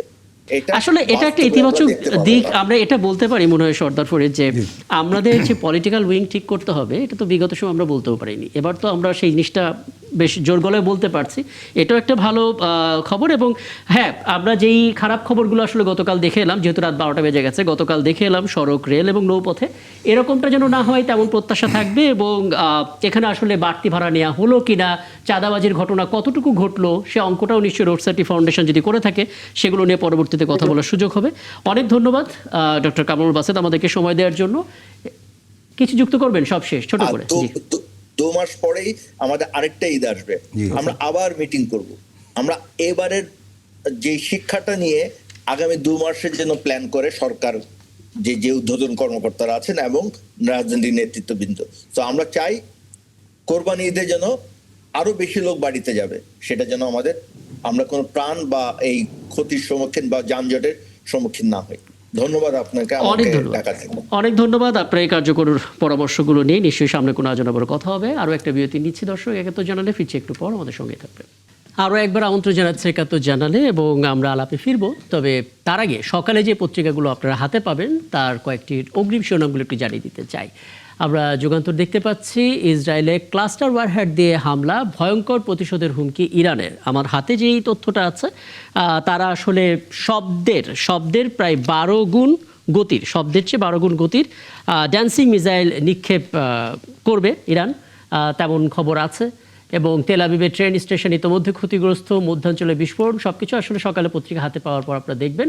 সৌদিতে শুক্রবার ঈদের খবর তো আছেই। দৈনিক ইনকিলাব, ঈদের ছুটিতে গুলশানের বাসভবন থেকে সরকারি জরুরি কাজ করছেন প্রধানমন্ত্রী, ব্যতিক্রমী উদ্যোগ, এই খবরটা আছে। চার দেখা গেলে কাল ঈদ, যেহেতু সকালে আপনারা পত্রিকাটা পাবেন সেই হিসেবে এই শিরোনামটা করা। ঘরে ঘরে আনন্দধারা। আমাদের সময় আমরা আসলে ঢাকা থেকে ছেড়ে আসা সেই লঞ্চ সুন্দরবন 14 ছবি দেখতে পাচ্ছি। দুঃখজনক ঘটনাটা না ঘটলে এই যাত্রা আরও আনন্দঘন হতো। ঈদে আত্মকেন্দ্রিকতা এবং বৈষম্যের ছাপ, খুবই সময় উপযোগী একটা মন্তব্য করেছেন প্রফেসর সিরাজুল ইসলাম চৌধুরী। সেটা নিয়ে প্রতিবেদন খবরের কাগজ। এখানে ট্রেনের ছবিটা দেখতে পাচ্ছি, দুর্ভোগ তবু বাড়ি যাওয়া চাই। এটা আসলে বাংলাদেশের মানুষের শক্তি বলা যায়, যে শত দুর্ভোগেও পরিবার থেকে বিচ্ছিন্ন হওয়া যাবে না। ডেইলি টাইমস, এখানে আরও কিছু খবর রয়েছে। পুলিশ অফিসার যারা আছেন তাদের একটা তালিকা রয়েছে, সেই খবরগুলো এখানে রয়েছে। পুরোটা দেখতে পেলে হয়তো ভালো হতো, তবে শিরোনামটা আপনারা সকালবেলা এরকমই দেখবেন।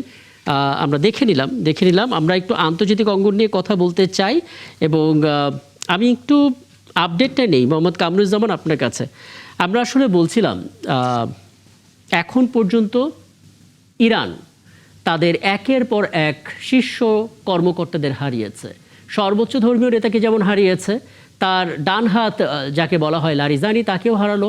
এবং তাদের যে ডেপুটি ছিলেন সামরিক কর্মকর্তা, তিনিও আসলে ইরান হারালো। মানে ইরানের অবস্থাটা এখন কি? আমরা আবার এটাও শুনতে পাচ্ছি ইরান নাকি নজিরবিহীন হামলা চালানোর শুরু করেছে ইসরায়েলের ওপর। আপনি আসলে কি দেখছেন? আজকে আপনার 28 তারিখে যুদ্ধটা শুরু হয়েছে। আজকে আপনার 19তম দিন শেষ হয়ে 20তম দিনে এসছে। আমরা জানি 19 একটা পবিত্র সংখ্যা। তো যাই হোক, এই 19 দিনের যুদ্ধের পরে আমি যেটা বলবো যে ইরানের লারিজানিকে হত্যা করেছে, এর আগে খামেনিকে হত্যা করেছে। বাট আমরা আমাদের যুদ্ধের প্রিন্সিপালসের মধ্যে আমরা বলি যে আপনি যদি কোনো যুদ্ধে জয়ী হতে চান, আপনার অপোনেন্টের সেন্টার অফ গ্রেভিটি কি ওইটা আপনাকে বুঝতে হবে।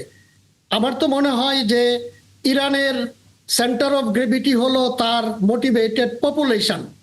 এক খামেনি, এক লারিজানিকে মেরে আপনি কখনোই একটা অ্যাডভান্টেজিয়াস পজিশনে যেতে পারবেন না।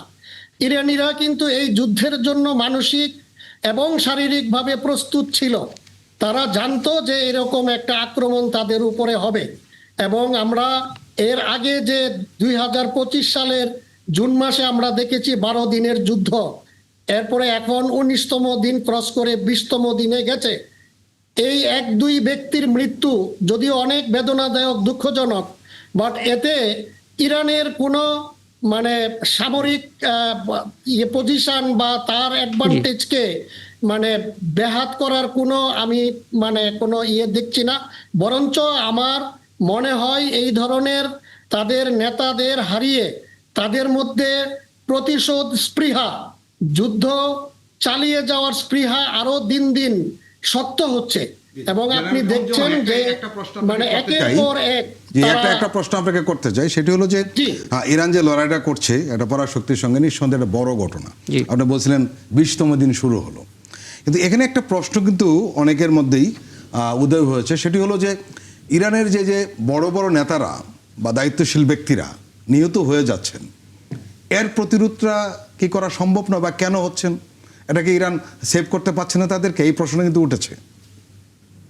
এটা আপনার কালে কালে যুগে যুগে আমরা মীর জাফরের কথা জানি, এবং এই ধরনের যুদ্ধে আপনার আমরা এটাকে এসিমেট্রিক ওয়ার বলি, যে একটা অসম যুদ্ধ। কারণ একটা পরাশক্তি তার বিরুদ্ধে ইরানের মতো একটা দেশ যুদ্ধ লড়াই করছে। দ্বিতীয় বিশ্বযুদ্ধের সময় এক মেজর কুইসলিং, যিনি নাকি নরওয়েজিয়ান মানে গভর্নমেন্টকে পতন করে দিয়েছিলেন নাৎসিদের কাছে। তো এই ধরনের বেঈমান এবং ট্রেটররা কিন্তু আপনার কালে কালে যুগে যুগে ছিল। তো এগুলো আপনার দিন দিন আইডেন্টিফাই হচ্ছে, এটার বিরুদ্ধেও ব্যবস্থা নিচ্ছে। এগুলোকে সামলিয়েই ইরান এগুচ্ছে, এবং ইরানের এই নেতৃত্ব মানে এদের আপনার ইন লেয়ার ওরা ওদের নেতৃত্বের প্রিপারেশন নিয়েছে। আপনি জানেন ইরানের আর্মি কিন্তু দুইটা, একটা রেভলিউশনারি গার্ড এবং তার প্যারালাল আরেকটা, এবং 6 লক্ষ প্লাস ওদের স্ট্যান্ডিং আর্মি, 9.5 কোটি জনগণ। এবং আমরা দেখছি যে তাদের ইরানের প্রতি অন্যান্য দেশ on the question of legality, on the question of ethics, মানুষের কিন্তু মোরাল সাপোর্ট কিন্তু ইরানের প্রতি, বিকজ ইরানের উপরে যুদ্ধ চাপিয়ে দিয়েছে স্বয়ং আমেরিকান মেইনল্যান্ডে, ইভেন ইসরায়েলও কিন্তু মানে আমরা এটাও জানি মোহাম্মদ কামরুজ্জামান, যে ইরানের যে জনগণ তারা আসলে তাদের ইতিহাসকে সম্মান করে, এবং সেই ইতিহাস তাদেরকে আত্মবিশ্বাস যোগায়, যে কারণে তারা ব্যক্তি হিসেবে প্রত্যেকে কম বেশি মনে মগজে যোদ্ধা। কিন্তু মুশকিল হচ্ছে এই কিছুদিন মানে মাস 3 আগেও বোধহয় একটা বড় ধরনের অভ্যুত্থান সেখানে চলছিল, তাদের দেশের সরকারের বিপক্ষে কিছু মানুষ মানে এমনভাবে রাস্তায় নেমেছিল যেটা আবার যুক্তরাষ্ট্র সাপোর্ট দিচ্ছিল, সেটাকে উস্কে দিচ্ছিল, এবং এখানেও ধরপাকড় হয়েছে, সেখানেও আসলে হত্যার ঘটনা ঘটেছে, শিরোনাম আমরা দেখেছি। আপনার কি মনে হয় এখন যে সরকার আছে ইরানে, সাধারণ মানুষ নিরঙ্কুশ সমর্থন দিয়ে যাচ্ছে সরকারকে? এটা দেখেন ঐতিহাসিকভাবে এই ইরানের সরকার একবার 1954 সালে মুসাদ্দেক সরকার মানে একটা গণতান্ত্রিক সরকারকে পতন ঘটিয়ে রেজা শাহ পাহলভীকে নিয়ে আসলো। রেজা শাহ পাহলভীর সরকার ইরানের জনগণের অভ্যুত্থানে 1979 সালে আপনার খোমেনি ক্ষমতায় আসে, বর্তমান সরকারের নাম্বার 1 ব্যক্তি। পরবর্তীতে খোমেনি মৃত্যুর পর আল খামেনি আসেন, আল খামেনির পরে মুস্তফা খামেনি এসছে। তো আমার তো মনে হয় এখনকার যে সরকার এটা গণতান্ত্রিক এবং জনগণের নির্বাচিত একটা গণতান্ত্রিক সরকার। তো এই সরকার পরিবর্তন বাইরের ইঙ্গিতে মানে বিভিন্ন সময়ে হচ্ছে বা চেষ্টা চলছে, কিন্তু আমরা দিন দিন দেখতে পাচ্ছি যে সরকার বা রিজিম পরিবর্তনের তো কোনো মানে সম্ভাবনাই দেখছি না, বরঞ্চ যুদ্ধটা দিনকে দিন তীব্রতর হচ্ছে, মানুষের মধ্যে আপনার দেশপ্রেম বাড়ছে। এবং আপনি জানেন যে ইরান ভৌগোলিকভাবেও অত্যন্ত শক্তিশালী একটা দেশ, যাদেরকে আমরা ডিফেন্ডার্স কান্ট্রি, এটাকে ডিফেন্ডার্স প্যারাডাইস বলা যেতে পারে। 31টা প্রভিন্স নিয়ে ইরান, আর এদের বিরুদ্ধে যেই মানে মার্কিন যুক্তরাষ্ট্র, ইসরায়েল, তার সাথে কিন্তু নেটো আসার কথা ছিল। 32টা দেশের হ্যাঁ, নেটো। মানে এটা একটা বড় প্রশ্ন বটে যে ভৌগোলিকভাবে ইরান অনেক শক্তিশালী, কিন্তু অর্থনৈতিকভাবে কতটা? কারণ অনেক নিষেধাজ্ঞা তাদের উপরে তো চাপ দেয়া। অর্থনীতি আপনার চালিকা শক্তি, এটা অবশ্যই ঠিক আছে, কিন্তু মানুষ যখন দেয়ালে পিঠ থেকে যায়, তখন কিন্তু এটাকে আমরা বলি প্রটেক্টেড ওয়ার। যেই ওয়ার নাকি আপনার কনভেনশনাল থেকে আস্তে আস্তে আনকনভেনশনালের দিকে যায়। আর এখনকার ওয়ারও আমরা দেখছি যে এটা আপনার কাইনেটিক মানে সব আকাশপথে আপনার বিমান, ড্রোন, ব্যালিস্টিক মিসাইল দিয়ে হচ্ছে।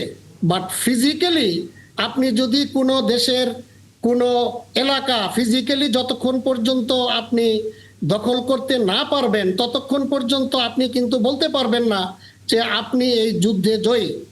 তো যুদ্ধ মানে লুজ লুজ কন্ডিশন। যুদ্ধে আসলে উইন উইন বা উইন লুজ লুজ উইন হয় না। আমরা দেখছি ইরানের যেরকম অর্থনৈতিক ক্ষতি হচ্ছে, পাশাপাশি ইউনাইটেড স্টেটস, ইসরায়েল, ওদেরও কিন্তু অনেক বেশি গুণে অর্থনৈতিক ক্ষতি হচ্ছে। আমরা যারা যুদ্ধের মধ্যে সরাসরি মানে জড়িত না, আমরাও কিন্তু এই অর্থনীতির শিকার হচ্ছি বিভিন্ন একদম।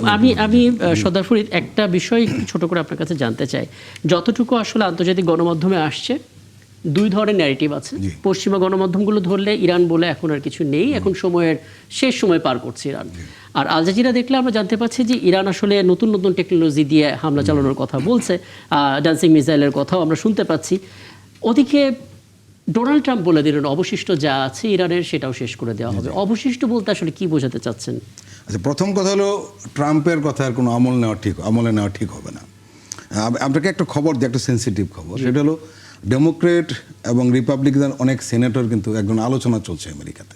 সে আলোচনাটা হলো যে ট্রাম্প আসলে যে ধরনের আচরণ করছে এটা সুস্থ লোকের লক্ষণ নয়, এটা পাগলের প্রলাপ। এবং আমেরিকার সংবিধানে কিন্তু 25 অনুচ্ছেদে আছে যে প্রেসিডেন্ট পাগল প্রমাণিত করলে তাকে বাদ দেওয়া যায়। এই ধরনের আলোচনা চলছে, কারণ ট্রাম্প কোনো কথাই ঠিকমতো বলছে না। আজকে একটা, কালকে একটা, কোনো কিছু বলছে না। কাজে ট্রাম্পের কথা আমলে নেওয়াটা কঠিন।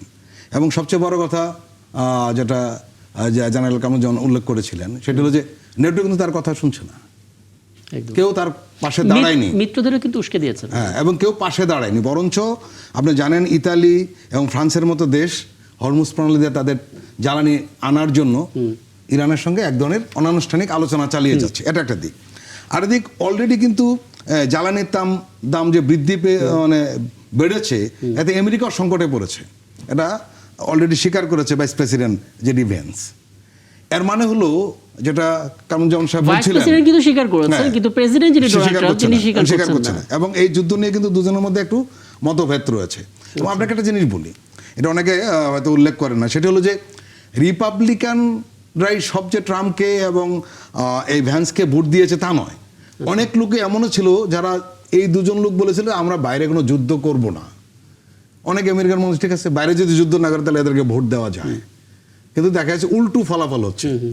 এবং এটা ভোগান্তি কিন্তু সব জায়গায় হচ্ছে। সবচেয়ে বেশি ভোগান্তি হচ্ছে অন্য একটা জায়গায়, সেটা হলো মধ্যপ্রাচ্যের যে সমস্ত দেশ তাদেরকে ঘাঁটি করতে দিয়েছে আমেরিকাকে, এবং একই সঙ্গে তারা তাদের অনুগত বান্দা হিসাবে সেখানে রয়েছে। যে সমস্ত শাসকরা, তারা কিন্তু বড় ধরনের বিপদে পড়েছে। সেটা কুয়েত বলুন, কাতার বলুন, সৌদি আরব বলুন, বাহরাইন বলুন। এবং আপনি জানেন সংযুক্ত আরব আমিরাত খুবই খারাপ, এবং সেখানে র্যান্ডমলি হামলা হচ্ছে। কাতার অবস্থা, এখানে একটা জিনিস বলি যে দক্ষিণাঞ্চলে একটা গ্যাস ক্ষেত্রে ইসরায়েল হামলা চালিয়েছে ইরানের, এবং সেখানে আগুন ধরে গিয়েছে, এবং তারা আগুন নিভাতে পেরেছে, কিন্তু ক্ষতি হয়েছে নিঃসন্দেহে। কাতার কিন্তু এর প্রতিবাদ জানিয়েছে। কেন জানেন? কাতারের যে গ্যাস ক্ষেত্রটা এবং ইরানের যে গ্যাস ক্ষেত্রটা পাশাপাশি, মাটির নিচের গ্যাসের ব্যাপার, ওইখানে যদি ক্ষতিগ্রস্ত হয় তাহলে কাতারও ক্ষতিগ্রস্ত হবে। কাতার কিন্তু প্রতিবাদ করেছে। এর মানে এই যুদ্ধটা কিন্তু অনেক জায়গায় ছড়িয়ে পড়েছে, এককেন্দ্রিক নয়। আর ইরানের যে বিষয়টা, সেটা হলো ইরান এমন একটি দেশ কখনোই পরাজয় তারা স্বীকার করেনি, কারো অধীনে কখনো ছিল না, বরঞ্চ তাদের এক ধরনের যাত্রা বিমান রয়েছে। এবং আপনি লক্ষ্য করেছেন যে ইসরায়েলে যে হামলাটা হচ্ছে সেই হামলার খবর আমরা কম পাচ্ছি। এখন অনেক ইম্বার্গো রয়েছে, একদম, একদম। ছবির ইম্বার্গো রয়েছে, নিউজের ইম্বার্গো রয়েছে, কিন্তু এখানে হামলাটা হঠাৎ করে বেড়ে গেল কেন? এবং আপনি নিশ্চয়ই মিডিয়া দেখেছেন যে তাদের আয়রন ডোমের যে ক্ষমতাটা সেখানে ইরান অনেকখানি নষ্ট করে দিয়েছে, যার জন্য এখন সহজে হামলা চালাতে পারছে। এবং ড্যান্সিং মিসাইল নামে নতুন একটা হ্যাঁ, অবদান চলে আমি একটা আসছে। বিরতিতে যেতেই হচ্ছে এবং ড্যান্সিং মিসাইল একটু আলাদা করে জনাব কামরুজ্জামান আপনার কাছ থেকে জানার চেষ্টা করব। মানে ইসরায়েলে বলা হচ্ছে শব্দের চেয়ে 12 গুণ গতির এই ড্যান্সিং মিসাইল যেটা ইরান নিক্ষেপ করেছে। এবং এই ড্যান্সিং মিসাইলটা আসলে কি, এটা কি ধরনের ক্ষতি করা সম্ভব, আইনোড্রোমের শেষ শক্তি দিয়ে এটাকে নিয়ন্ত্রণ করা যায় কিনা, আমি আপনার কাছ থেকে একটা ধারণা নিব ছোট্ট একটি বিরতির পর ফিরে এসে। সবশেষ বিরতি নিচ্ছি দর্শক, একটু জানালে ফিরছে একটু পর, সাথে থাকবেন। ফেরলাম বিরতির পর, আপনারা আছেন ৭১-এ এবং ৭১ জানালের সবশেষ অংশে আপনারা আছেন। আমি লেফটেন্যান্ট জেনারেল অবসরপ্রাপ্ত মোহাম্মদ কামরুজ্জামান আপনার কাছ থেকে একটু ধারণা পেতেই চাই যে ড্যান্সিং মিসাইলটা আসলে কি। কয়েকটা বিষয় আমরা জানছিলাম যে শব্দের চাইতে প্রায় 13 গুণ গতিসম্পন্ন হতে পারে এবং আয়রন ডোম আসলে এর কাছে পাত্তাই পাবে না। মানে আপনি একটু ধারণা দেবেন আমাদেরকে? জি, ল্যাটিন ভাষায় আপনার সনিক মানে শব্দের গতির 12 থেকে 13 গুণ বেশি গতিতে আপনার এই ড্যান্সিং মিসাইল যায়। এবং একটু আগে আমি বলছিলাম যে আয়রন ডোম মানে ডিফেন্সিভ, এই অ্যাটাকিং মিসাইল যখন যায় এটাকে ডিফেন্সিভ সিস্টেমে যদি আপনার এই নিষ্ক্রিয় করতে হয়, তাহলে আমি যদি খরচের খাতায় যাই তাহলে একটা অ্যাটাকিং এর জন্য যদি $1000 যায়, আপনার ডিফেন্সে আপনার যাবে লক্ষ ডলার বা $1,000,000 তো এই ড্যান্সিং মিসাইল এই কারণে বলে যে ওর গতিপথ এটা আপনার চেঞ্জ করে, যে কারণে আয়রন ডোম তার ডিফেন্সে কার্যকরী হয় না এই ড্যান্সিং মিসাইলের এগেনস্টে। এবং বলেছি যে সুপারসনিক 12 থেকে 13 গুণ শব্দের বেশি গতিতে এই মিসাইলগুলো যায় এবং এগুলোর মধ্যে ক্লাস্টার ওয়ারহেড, মানে ওই ওয়ারহেডের মধ্য থেকে আপনার ক্লাস্টার বম বের হয়ে তারপরে ওখানে ধ্বংসলীলা চালায়। তো এগুলো আপনার মানে আন্ডার এস্টিমেট করেছিল আপনার পরাশক্তি। এখন আস্তে আস্তে ইরান তার আর্সেনাল বের করছে এবং আরো যে কত কিছু আছে এটা হয়তো পরে দেখবে। এখন কিন্তু অলরেডি ওরা ভাবতে শুরু করেছে। একটু আগে আপনি বলছিলেন যে ডোনাল্ড ট্রাম্প উনি কিন্তু নিউ ইয়র্ক মিলিটারি একাডেমিতে 12th গ্রেড পর্যন্ত পড়েছে, তারপরে পেনসিলভেনিয়া ইউনিভার্সিটি থেকে উনি কিন্তু ইকোনমিক্সে অনার্স মাস্টার্স করেছেন। একইভাবে নেতানিয়াহু ইসরায়েল আর্মির ডাইরেক্ট অফিসার এবং উনি একজন architect, Massachusetts institute of technology থেকে উনি বিআর আর্কিটেক্ট, এরপরে মাস্টার্স করেছেন মার্কেটিং এ হার্ভার্ড ইউনিভার্সিটির। সবাই শিক্ষিত, কিন্তু প্রশ্নটা হলো নীতির ক্ষেত্রে আমরা ইরানিয়ানদেরকে বলবো যে তারা লিগাল সাইডে, বিকজ আপনি জানেন universal declaration of human rights রুজভেল্টের ওয়াইফ এলিনিয়র রুজভেল্ট 1948-এ 10 ডিসেম্বর সাইন করেছিল। হ্যাঁ, মানে আমরা একেবারে শেষের দিকে আছি তো, মানে ইরান যে লিগালি রাইট এ বিষয়ে কোনো সন্দেহ নেই, কারণ যুদ্ধটা চাপিয়ে দেওয়া হয়েছে এবং এই যুদ্ধ নিয়ে খোদ যারা যুদ্ধ করছে তাদের প্রশাসনের বিতর্ক রয়েছে। আমি আসলে কিছু জানতে চাই সর্দার ফরিদ। ঠিক আছে, আমি খালি একটা বিষয় একটু জেনে নিতে চাই আপনার কাছে, মানে ইরানের যে সমস্ত আর্সেনালগুলো আছে, গোপন অস্ত্র আছে, সেই একটা অস্ত্র তারা এখন দিচ্ছে যেটাকে ড্যান্সিং মিসাইল বলা হচ্ছে। এই তথ্য তো নিশ্চয়ই ইসরায়েলের কাছেও আছে, তারা তো নিশ্চয়ই এটা একটা সলিউশন রেডি করেছে, যেহেতু প্রযুক্তিধর দেশগুলো তালিকায় সবার উপরে তো তারাও আছে। আমরা আসলে অনেক সময় আপনার মিডিয়ার কারণে আমরা মিস ইনফরমেশন ডিসইনফরমেশন হয় এবং আমরা অনেক সময় ইসরায়েল বা অন্যান্য দেশগুলোকে একটু ওভার এস্টিমেট করি। সকলেরই লিমিটেশন আছে। ইসরায়েল আপনার জিওগ্রাফিক্যালি জানেন যে এত ছোট্ট একটা দেশ, আমেরিকা তার কন্টিনেন্ট থেকে বাইরে এসে যুদ্ধ করছে, বাট যখন আপনার ল্যান্ডে যদি যুদ্ধ ছড়িয়ে যায় এবং ইরানের এত প্রক্সি আছে, এত ফ্রেন্ড আছে, আপনি দেখছেন কত ফ্রন্টে ইসরায়েলকে যুদ্ধ করতে হচ্ছে, লেবানন ফ্রন্টে, তারপরে এদিক দিয়ে হুতি, তারপরে আপনার উপসাগরগুলো, মানে ঠিক আছে, কিন্তু মুশকিল হচ্ছে কি, মানে ইরানের যেরকম অনেক বন্ধুরা আছে যারা আসলে রণাঙ্গনে সাহায্য করছে, ইসরায়েলের পক্ষ থেকে অনেক, যেটা আপনি একটু আগেই বললেন যে অনেক মির্জাফর আসলে ইরানের মধ্যে ঘুরঘুর করছে, তারা যে পরিমাণ তথ্য দিয়ে ইসরায়েলকে সহায়তা করছে, আপনার কি মনে হয় কিনা একের পর এক বড় বড় নেতাগুলো, শীর্ষ নেতারা মারা যাচ্ছেন ইরানে, সামনের দিনগুলো কি হবে সেটাও তো কেউ বলতে পারছে না, শক্তি তো হারাচ্ছে ইরান। এটাতে আমি বলবো যে ওদের লার্নিং কার্ভ যেটা, তারাও শিখছে এবং এটার বিরুদ্ধে যা যা প্রিকশন নেওয়ার নিচ্ছে। আর সবচেয়ে বড় কথা যেটা হলো যে এই যে আরব কান্ট্রিগুলো 18টা আরব দেশ, জি। ইরানের আশেপাশে যারা আছেন, তারা কিন্তু এখন বুঝতে শুরু করেছে যে মানে বাইরের শক্তি তাদেরকে কখনো রক্ষা করতে পারবে না।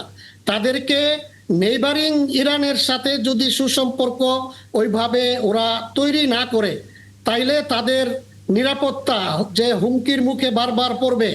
এবং এই যে ওদের দিন দিন শিক্ষা হচ্ছে, আমার তো মনে হয় দিন দিন ইরান একটা অ্যাডভান্টেজিয়াস পজিশনে যাবে বলে আসলে আমরা আমি অন্তত প্রত্যাশাই করতে মনে পারি, এর করছি। বেশি কিছু না। অনেক ধন্যবাদ আপনাকে। সবশেষ সর্দার ফরিদ একটা মন্তব্য নিয়ে আলাপটা শেষ করব। মানে আমাদের যে রকম প্রেডিকশন চলছিল যে মধ্যপ্রাচ্যের দেশগুলো ইরানের থেকে একেবারে বিপরীত প্রান্ত অবস্থান করছেন, আপনার কি মনে হয় সে অবস্থান এখনো এরকমই আছে, নাকি কিছুটা কামরুজ্জামানের মতো করে আপনি বলবেন? না, এখানে কয়েকটা ঘটনা রয়েছে। একটা ঘটনা হলো, প্রথম ঘটনা মার খেয়েছে আমেরিকা, সেটা হলো তারা পরাশক্তি। তারা 1 নম্বরে, ইরান হলো সামরিক শক্তি থেকে 17 নম্বরে। তাদের যে অহংবোধ, সেই অহংবোধ প্রচন্ডভাবে আঘাত এনেছে ইরান, নিঃসন্দেহে। এবং তারা 2-1 দিনের মধ্যে বা 1 সপ্তাহের মধ্যে সবকিছু শেষ করে দিবে এবং তারা জয়ী হয়ে যাবে, এরকম একটা প্রবণতা ছিল। কিন্তু বোঝা যাচ্ছে সেটা সম্ভব নয়। এটা হলো একটা দিক। আর এটা হলো অর্থনৈতিক দিকটা, এটা খুব কম আলোচনা হচ্ছে। আমি বলছিলাম যে প্রত্যেকেই সংকটে পড়েছে। ইরান ইসরায়েলের 3টা বিমানবন্দরে আঘাত এনেছে, অচল করে দিয়েছে। তাহলে ক্ষতি হলো না? একদম। এখন হরমুজ প্রণালীতে তেল বন্ধ হয়ে যাচ্ছে, রপ্তানি বন্ধ হয়ে যাচ্ছে। তাহলে ক্ষতিগ্রস্ত কারা হচ্ছে? এই যে তার মিত্র দেশগুলো, আমেরিকার যে মিত্র আরব দেশগুলো রয়েছে, এবং তারা সবাই সংকটে পড়েছে। কাতার ভয়াবহ সংকটে পড়েছে, সংযুক্ত আরব আমিরাত আরও বেশি সংকটে পড়েছে। এবং জেনারেল কামরুজ্জামান খুব ভালো বলেছেন যে তারা ধীরে ধীরে উপলব্ধি করতে বাধ্য হচ্ছে যে নিরাপত্তাটা কোথায়। আমেরিকা তাদের নিরাপত্তা দিতে পারছে না, এবং আমেরিকার ঘাঁটি যেগুলো রয়েছে বিভিন্ন দেশে, সেগুলি নিজেরা আক্রান্ত হচ্ছে। কাজেই নিরাপত্তা দিতে হলে প্রতিবেশী সবার সঙ্গে ভালো সম্পর্ক রেখে তাদের চলতে হবে, এটা একটা দিক।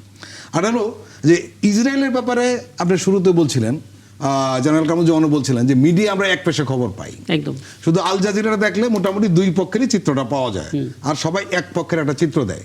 কিন্তু অর্থনৈতিকভাবে ইরান ক্ষতিগ্রস্ত হয়ে গেছে এবং খুবই ক্ষতিগ্রস্ত নিঃসন্দেহে, কিন্তু বাকিদের অবস্থা কিন্তু একই অবস্থা দাঁড়িয়েছে। ইরানের একটা সুবিধা রয়েছে, প্রতিকূল পরিবেশে কিভাবে টিকে থাকতে হয় তারা সে দীর্ঘদিন ধরে প্র্যাকটিস করছে। তার অনেক ধরনের সবচেয়ে বড় কথা হলো ট্রাম্প বারবার চেষ্টা করছে যে যুদ্ধটা কিভাবে শেষ করা যায়, কিন্তু বিজয় অর্জন করে শেষ করার রাস্তাটা সম্ভবত বন্ধ হয়ে যাচ্ছে। আর লাস্ট কথাটা বলে রাখি, সেটা হলো আসলে যে জাতি পরাজিত হতে চায় না তাদেরকে পরাজিত করা খুব কঠিন। ইরাক এটা ঐতিহ্যবাহী দেশ, সেটা ধর্মের কথা বলুন বা না বলুন কিচ্ছু আসে যায় না। জাতি হিসাবে এরা কখনো কারো পরাধীন ছিল না, বরঞ্চ পারস্য সাম্রাজ্যের মতো বিশাল সাম্রাজ্য তারা পরিচালনা করেছে। এই যে যাত্রা বিমানটা 5000 বছরের একটা যাত্রা বিমান, একটা ঐতিহ্য, এটা আমেরিকারও নেই, ইসরায়েলেরও নেই। কাজেই এখানে হুট করে সবকিছু শেষ করে দেওয়া যাবে এরা সম্ভব না। আরেকটা লাইন বলে শেষ করবো, সেটা ইরানের জনগণ কিন্তু শেষ পর্যন্ত আসে এক জায়গায় দাঁড়িয়েছে, এইটাই বড় কথা, এক জায়গায় দাঁড়িয়েছে, যেটা আমেরিকার জন্য সবচেয়ে একটা দুঃখজনক ঘটনা। আমি অনেক ধন্যবাদ জানাচ্ছি সর্দার ফরিদ আপনাকে, এবং অবশ্যই লেফটেন্যান্ট জেনারেল অবসরপ্রাপ্ত মোহাম্মদ কামরুজ্জামান। সামনে করে আয়োজনে নিশ্চয়ই আবারও আপনাকে পাবো, এবং হয়তো তখন ইরানের যুদ্ধ থামবে এবং আমরা হয়তো অন্যরকম বিশ্লেষণ করার সুযোগ পাবো, সেই প্রত্যাশা নিয়েই আলাপটা শেষ করছি। দর্শক, আগামীকাল নতুন ইস্যু নিয়ে কথা হবে 71 জানালে। আজ এ পর্যন্তই, থাকবেন আমাদের সঙ্গে।